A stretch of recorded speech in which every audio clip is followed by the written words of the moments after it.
We're following breaking news right now out of New York City, where 3 U.S. Marshals are being treated for gunshot wounds after a shootout early this morning. They were trying to arrest a man suspected of shooting a Massachusetts state trooper. The suspect is in critical condition, and the Marshals are in stable condition. The trooper was shot during a traffic stop. The bullet went through his hand and hit his bulletproof vest. Also breaking overnight, smoke blanketed much of the city of Albert Lea, Minnesota, after a massive inferno at an abandoned warehouse. Many city streets were blocked off, and at least one family was evacuated from their home. People say they could see flames climbing above the homes and melting siding. There are no reports of injuries. It's too early to say what caused the fire. Protesters are expected to gather today on the NDSU campus. It's in response to a racist group Snapchat involving students and now multiple incidents of hate speech. The Valley Today's Courtney Lockie joins us live this morning from the NDSU campus with more on what is happening. Good morning, Courtney. Good morning, Lisa. Organizers are actually planning 2 separate protests in response to these incidents. Now, the first one is going to kick off here today at 2 o'clock outside of NDSU's Memorial Union. The second one tomorrow at the same time outside of School President Dean Bruciani's house. Now, the racist group Snapchat and the school's response are what's fueling these protests. It was early this week that word about the group chat spread like wildfire. But the school tells us it was brought to their attention about a month ago. They say the students involved were punished and some apologized publicly. Now, President Bruciani says the school is investigating at least 2 more cases involving potential hate speech on campus. He says the school will be taking action. The goal behind the protest is to make sure of that. We hope to educate the public that things like the Snapchat group is not okay, and that they should not get away with things like that.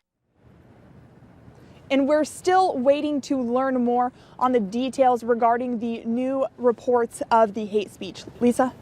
Courtney Lockie reporting live from NDSU. And of course, make sure you have that VNL News app handy for updates on this developing story throughout the day. Wild animals will have a safe way to cross a new highway in southern Minnesota. The Minnesota Department of Transportation is installing an animal crossing under Highway 14 in Dodge County in order to cut down on deer car crashes. It's a culvert. You see it right here, 10 feet tall, 9 feet wide, and 200 feet long. It runs under the road.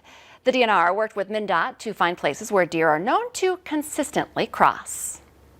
7 minutes before 7, let's get a check now of that Friday morning forecast with meteorologist Lisa Green. Well, good morning. It is a beautiful start to the day today. We've got that clear sky giving us a nice view of the sunrise happening here this morning, and we'll get to enjoy that sun for the day throughout the valley. Perhaps some areas getting some partly cloudy skies at times, and there is the potential for some flurry activity later on up north. But right now, beautiful temperatures are below freezing. We're in the teens and 20s. Fargo's at 21, Grand Forks at 22, and just quiet here for that morning drive and that wait out at the bus stop. Here's a look at your radar and satellite map. It's again on the quieter side. There are a couple of clouds streaming through, but overall more on the clearer side. And again, those temperatures in the teens and 20s this morning. So here's a look at your bus stop forecast. We'll be into the 20s to start. So yes, we'll be below freezing. The kids will want to wear their winter coats. It's going to feel pretty good this afternoon though. Maybe not quite as warm as yesterday's temperatures, but still we're talking some 30s to some low 40s, most likely getting into the 40-degree range in southeastern North Dakota, and in Fargo we're looking at a high of 42. So beautiful Friday, beautiful way to round out the week. This is for the southern end of the valley. Northern end, you're going to see more cloud cover developing by the time we get into the 3 o'clock hour. And beyond that, along the Canadian border, that's where we could have some of those flakes impact you into the nighttime hours tonight. And by that I mean flurries to a very isolated light snow shower that won't last long, but it's been so quiet lately, it's kind of a big deal to be talking about it. Heading into the weekend, some great weather coming up. We're talking some upper 30s to some low 40s Saturday and into Sunday. Might be slightly breezier on Saturday with some gusts up to about 20 miles per hour, but that's not too bad for the valley.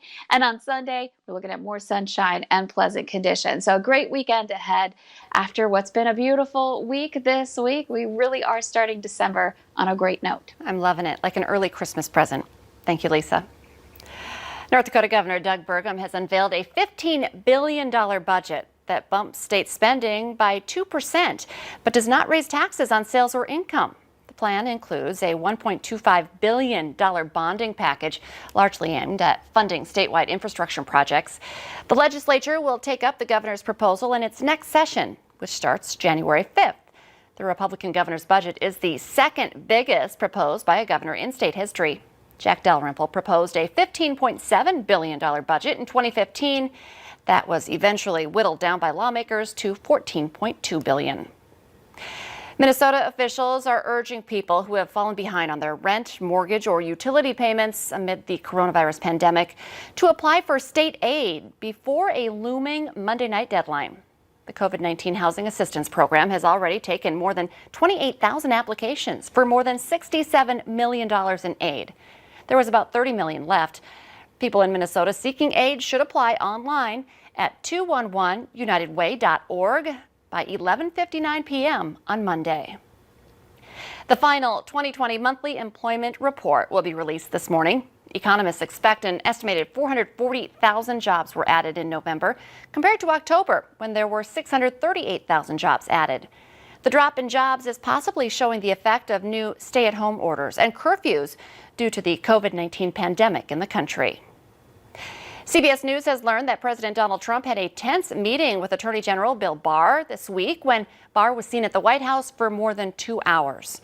The president is said to be angry that Barr publicly contradicted his unsupported claims of election fraud.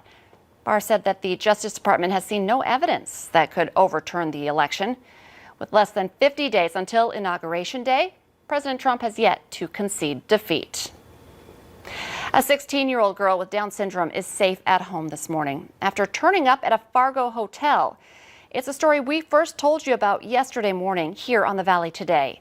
Fargo police say the girl is nonverbal and was found at the Roadway Inn on University Drive right around 4 in the morning. Valley News Live talked with the hotel employee who found her.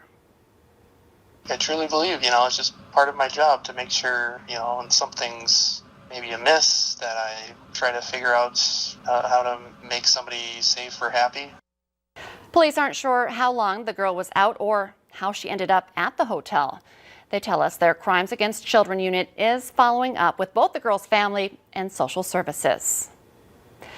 North Dakota is reporting 978 new cases of COVID-19 and 11 new deaths, bringing the death toll in the state to 977. Of the new cases, 230 of them are in Cass County. In Minnesota, there are more than 6,100 new cases and 92 new deaths. That's the second highest number of deaths the state has had in a single day. The overall death toll is 3,784. You can see the full list of numbers anytime on our VNL News app. It's been a hot topic at the Capitol all week, and now all North Dakota state lawmakers are required to wear a face mask while in the chambers or in a committee. The lawmakers can lower or remove the mask while speaking or when there is social distancing. Most committee rooms are set up to achieve social distancing, but the main chambers are not. Earlier this week, in a heated discussion, one lawmaker made the statement that people who died from COVID would want lawmakers to have the freedom to choose whether or not to wear a mask. The spirit of the holidays is alive in downtown Fargo. I just love this tree. The downtown Fargo Christmas tree is lit up now for the season, and a new skating rink was also unveiled at Broadway Square. Daily public skating begins December 10th at 4 in the afternoon. 10 skaters wearing masks will be allowed on the ice at a time. Let's get our answer now to our question of the morning on Facebook. Today's question: a third of us say we will be doing this by noon on Christmas Day. What is it? The answer: have your first alcoholic drink of the day. If it's a mimosa, I think that's okay. It's Christmas. The Today Show and CBS This Morning are just about to start, but remember, the Valley Today rolls on. Join us right now for more live up-to-the-minute news and weather on the Fargo CW.